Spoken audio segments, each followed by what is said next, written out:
ខ្ញុំបកណាទូព្រះបង្គំខ្ញុំបាទសូមក្រាបថ្វាយបង្គំសូមគោរពអនុញ្ញាតសូមរាយការណ៍ប្រកេនថ្វាយជូនដូចតទៅនៅព្រឹកថ្ងៃទី30ខែវិច្ឆិកាឆ្នាំ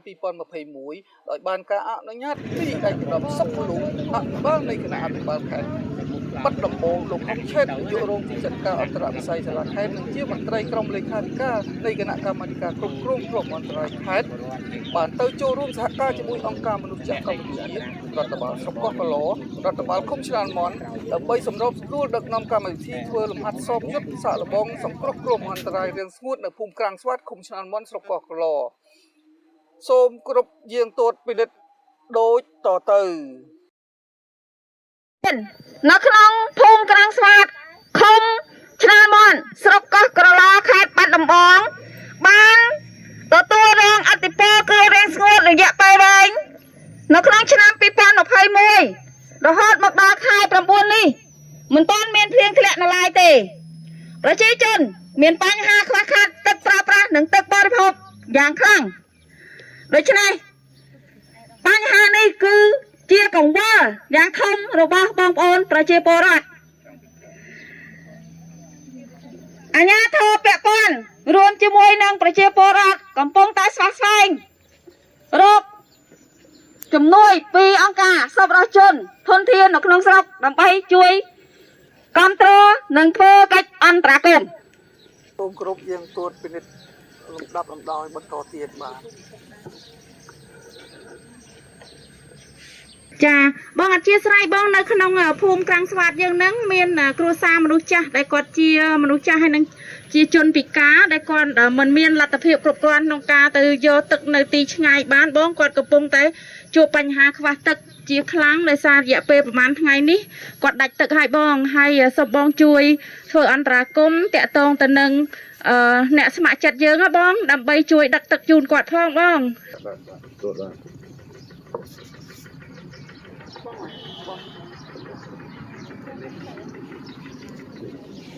អាឡូបងនៅភូមិបាទលឺចាខ្ញុំបងពៅជាជនស្ម័គ្រចិត្តកំពុងតែជួបប្រទះខ្លាំងមែនទែនទៅលើទឹកព្រោះអីរាំងស្ងួតខ្លាំងណាបងអញ្ចឹងធ្វើឲ្យបញ្ហាសុខភាពគាត់នឹងក៏ជួបប្រទះខ្លាំងដែរអញ្ចឹងឲ្យផ្ទះគាត់ដែល5គ្រួសារហ្នឹងគឺអាចកោយន់ចូលបានបងអញ្ចឹងសូមបងជួយដោះស្រាយផ្នែកទឹកជូនគាត់ផងបងក្រុមមិត្តជួយមិត្តនៅខាងឃុំឆ្នាមន់លពូចាដល់ឥឡូវហ្នឹងគឺខាងកន្លែងខ្ញុំហ្នឹងគឺមានគ្រោះរាំងស្ងួតខ្លាំងហើយមានអ៊ំចាស់ជរាដែលគាត់អត់អាចចល័តមកទទួលទឹកបានទេឥឡូវហ្នឹងគាត់ជាប់នៅក្នុងផ្ទះហ្នឹងហើយគាត់មានជំងឺរ៉ាំរ៉ៃគាត់ដើរអត់រួចទេលពូហើយមានចំនួន7គ្រួសារអញ្ចឹងលពូសូមជួយចាត់ចែងឲ្យកម្លាំងដឹកទឹកមកជូនគាត់ផងលពូបាទចាអរគុណច្រើនលពូខ្ញុំថ្ងៃនេះគឺមានជាវរដ្ឋចំនួនជាង10គ្រួសារដែលគាត់ប៉ះពាល់បញ្ហាខ្វះខាតទឹកព្រោះជួបជារាំងស្ងួតយ៉ាងខ្លាំងអញ្ចឹងទេដែលក្នុងភូមិរបស់ខ្ញុំនេះមានមិត្តជួយមិត្តហ្នឹងចំនួន3ម៉ូតូហើយអ្នកដែលត្រូវទទួល6គ្រួសារហើយបន្តទៀតគឺមាន7គ្រួសារសម្រាប់ដែលរថយន្តដែលគោយន្តគាត់អាចចូលទៅបានហើយ5គោយន្ត5គ្រួសារសម្រាប់គោយន្តហើយ7គ្រួសារទៀតសម្រាប់ឡានទឹកចែកជូនបានអញ្ចឹងសូមលោកវិឃុំជួយធ្វើអន្តរាគមន៍ឲ្យជាជនរបស់ភូមិតាមស្វាតផងបាទសូមអរគុណក្រុមប្រឹក្សាឃុំឆ្នាមមសូមគោរពជូនលោកលេខាការឋាននៅក្នុងឃុំរបស់ខ្ញុំបាទនៅក្នុងភូមិក្រាំងស្វាតមានគ្រោះមហន្តរាយមានប្រជាពលរដ្ឋ6គ្រួសារគាត់មានការខ្វះខាតទឹកអញ្ចឹងថ្នាក់សូមជំនួយម៉ូតូ3គ្រឿងដើម្បីទៅដឹកទឹកចែកជូនដល់ក្រុមពួកគាត់ទី1ទី2ទៀតមានគ្រួសារ5គ្រួសារថ្នាក់សូមគោយន្ត1គ្រឿងដើម្បីដឹកទឹកចែកជូនពួកគាត់ដែរហើយ7គ្រួសារដែលគាត់មានវ័យចាស់ជរានិងជនពិការស្នើលោកជួយ ដោះស្រាយរថយន្តដើម្បីដឹកទឹកចែកជូនដល់ពួកគាត់បាទសូមអរគុណ គុំទៅគណៈជាការដាល់លោកនៃឃុំគាត់បានអ្នកតំណងមកថានៅឃុំរបស់គាត់កំពុងតែមានការជួបគ្រោះរាំងស្ងួតអញ្ចឹងឥឡូវនេះគាត់សូមស្នើដល់គណៈជាការកដាលឲ្យបញ្ជូនកងកម្លាំងដើម្បីជួយដឹកទឹកយកជូនទៅគាត់អញ្ចឹងសូមគណៈជាការកដាលវិជាអរគុណជាការកដាលបានទទួលព័ត៌មានហើយអញ្ចឹងសូមញាតាឬក៏អាជ្ញាក្រុមអញ្ជើញគណៈជាការក៏ដូចជាកងកម្លាំងទាំង3ប្រភេទហើយលោកមេឃុំអង្គការបណ្ដាដៃអង្គការដៃគូសូមក្រុមអញ្ជើញប្រជុំជំទាន់បាទសូមអញ្ជើញចូលរួមប្រជុំសិនបាទចូលអញ្ជើញមណ្ឌលសុខភាពផងបាទបងខាងមណ្ឌលសុខភាពបងខាងមណ្ឌលសុខភាពសូមក្រុមអញ្ជើញប្រជុំជុំគ្នាសិននេះជាទស្សនវិជ្ជាកិច្ចប្រជុំ បាទក្នុងនាមគណៈអញ្ជើញការកណ្ដាលក៏ដូចជាក្នុងនាមរូបខ្ញុំផ្ទាល់ខ្ញុំបាទផ្ទាល់សូមគោរពថ្លែងអំណរគុណដល់បណ្ដាអង្គការដៃគូក៏ដូចជាកងកម្លាំងទាំង3ប្រភេទអរលោកស្រីមណ្ឌលសុខភាពអង្គការដៃគូដែលបានអញ្ជើញចូលរួមតាមការណាត់ដែលនេះជាកិច្ចការបន្ទាន់ដែលយើងមិនមានលិខិតទេដោយយើងបានទទួលពីក្រុមលេខាធិការឋានក្រមអន្តរាយឃើញថាបានរាយការណ៍មកខ្ញុំរយៈពេល1ម៉ោងមុននេះគឺយើងបានទទួលព័ត៌មានថានៅភូមិក្រាំងស្វាតឃុំឆ្នាំមន់គឺមាន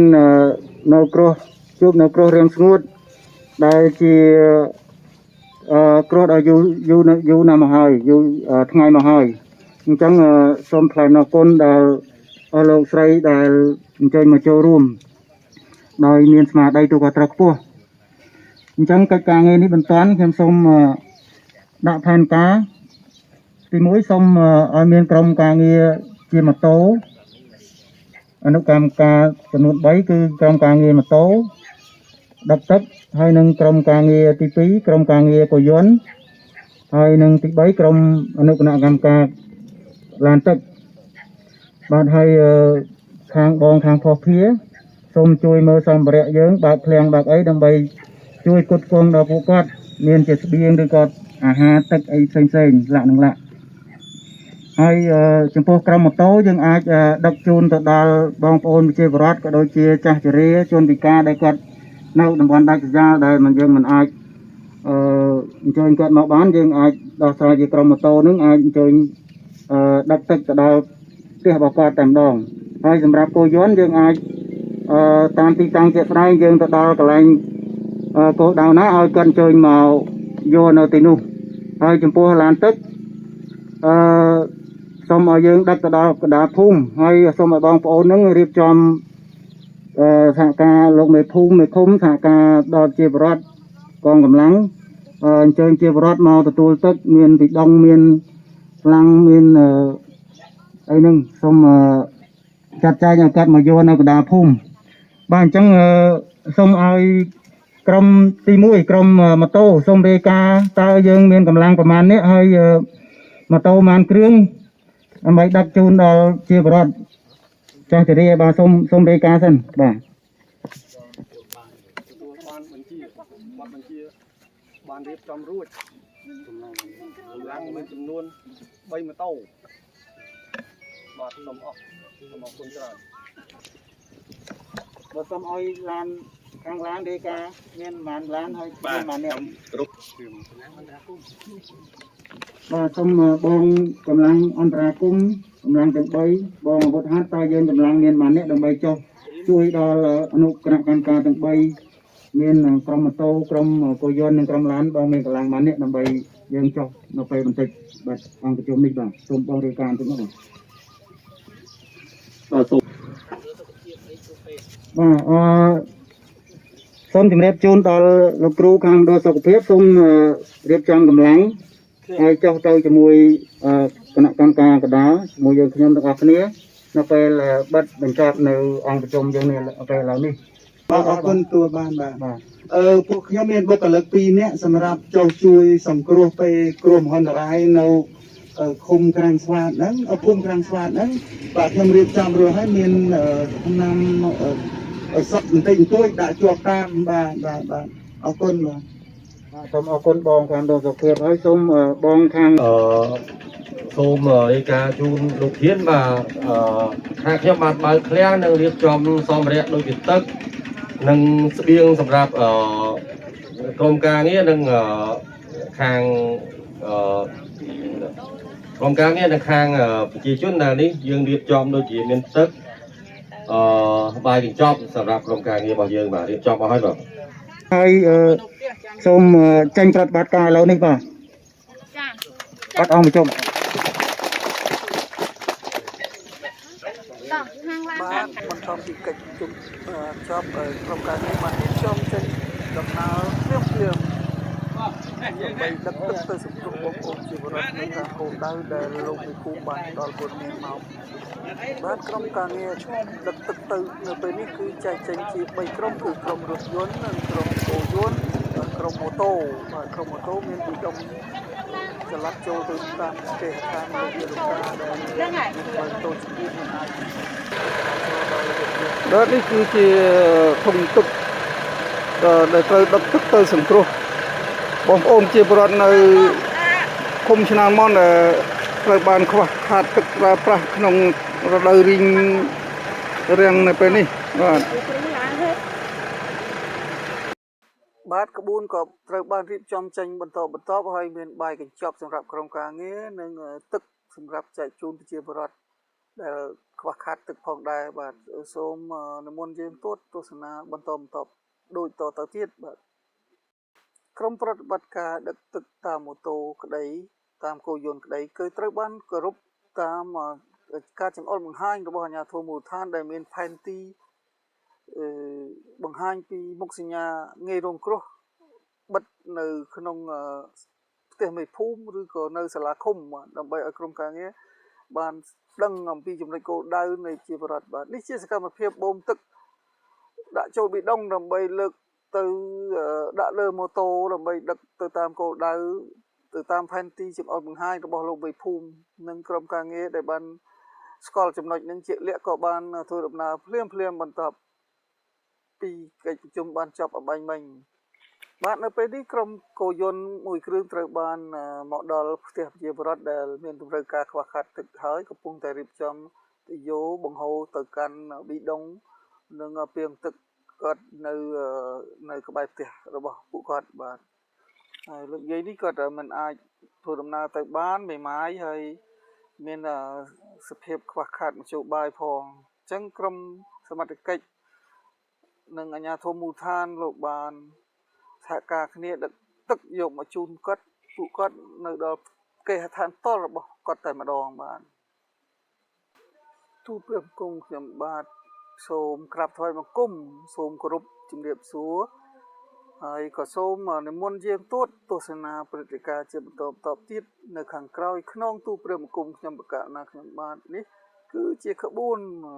រថយន្តនិងគោយន្តដឹកទឹកទៅសង្គ្រោះបងប្អូនប្រជាពលរដ្ឋដែលមានការខ្វះខាតនៅភូមិក្រាំងស្វាតឃុំឆ្នាលមន់ស្រុកកោះកឡហើយក្រុមការងារកំពុងតែសស្រាក់សស្រាំបន្តសម្របសម្រួលនឹងបញ្ជានៅតាមក្បួនដឹកទឹកនេះផងដែរបាទបន្ទាប់ពីទទួលដំណឹងពីមេភូមិភ្លាមថាមានការខ្វះខាតទឹកធ្ងន់ធ្ងរនៅក្នុងភូមិក្រាំងស្វាតឃុំឆ្នាលមន់ស្រុកកោះកឡខេត្តបាត់ដំបងអាជ្ញាធរដែនដីក៏ដូចជាគណៈកម្មាធិការគ្រប់គ្រងគ្រោះមហន្តរាយខេត្តស្រុកឃុំក៏បានធ្វើប្រតិបត្តិការឆ្លើយតបភ្លាមដោយរៀបចំជាគោយន្តដឹកទឹកបាទដឹកទឹកទៅសង្គ្រោះដល់មូលដ្ឋានភ្លាមផ្ទាល់តែម្ដងបាទហើយក្បួនដឹកដោយគោយន្តនឹងបានមកដល់ហើយ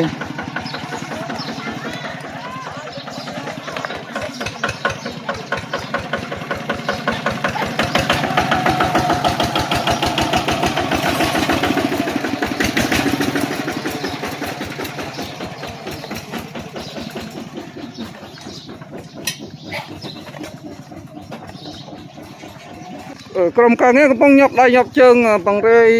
តយោទឹកដើម្បីរៀបចំបូមទឹកបញ្ចូលទៅក្នុងធុងស្ពេចត្រូដែលគ្រួសារសហគមន៍នេះលោកប្រើប្រាស់បាទសូមអញ្ជើញលោកយាយលោកតាដែលត្រូវនេះទទួលទឹកគាត់តែឈប់ក្រៅឈប់ពីមុខនេះម៉ែអូននៅមុខនេះគាត់កំពុងចាំទទួលទឹកនេះហើយក្រុមការងារកំពុងតែញាប់ដៃញាប់ជើងបកគលទឹកជូនគាត់នេះណាមិនដែរមីងបានទទួលទឹកប្រើប្រាស់អញ្ចឹងមានអារម្មណ៍យ៉ាងម៉េចដែរសូមអញ្ជើញមានអារម្មណ៍ត្រេកអរណាខ្ញុំត្រេកអរអញ្ចឹងដាច់ទឹកយូរហើយដាច់ទឹកយ៉ាំមិនមកទេតែត្រឹមដឹងហ្នឹងហើយត្រឹមដឹងគណៈកម្មការត្រឹមទទួលដំណឹងដឹងថាតែមីងខ្វះខាតទឹកក៏យកទឹកយ៉ាងសម្បើមមកចែកជូនអរគុណអ្នកមីងបាទនេះក្រុមការងារកំពុងញាប់ដៃញាប់ជើងបូមដាក់ពេជ្រត្រូជូនពួកគាត់បាទវិញម្ចាស់ផ្ទះហើយនឹងក្រុមការងារក៏បានញាប់ដៃញាប់ជើងដឹកជញ្ជូនទឹកជូនគាត់ប្រើប្រាស់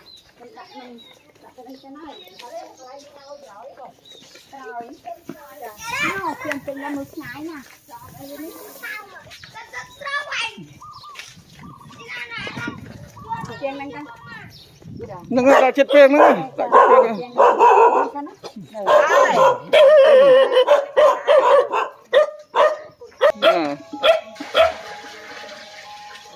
បាទអរគុណបាទក្រុមការងារផ្ដល់ទឹកដល់ជូនតាមស្ថានទូតបានទទួលជីវិតឃើញជាស្ដែងដោយសារពេលវេលាមានកំណត់ទូព្រមគុំខ្ញុំប្រកាសណាខ្ញុំសូមក្រាបថ្វាយបង្គំអរគុណនឹងបញ្ចប់ការបង្ហោះបង្ហាញរបាយការណ៍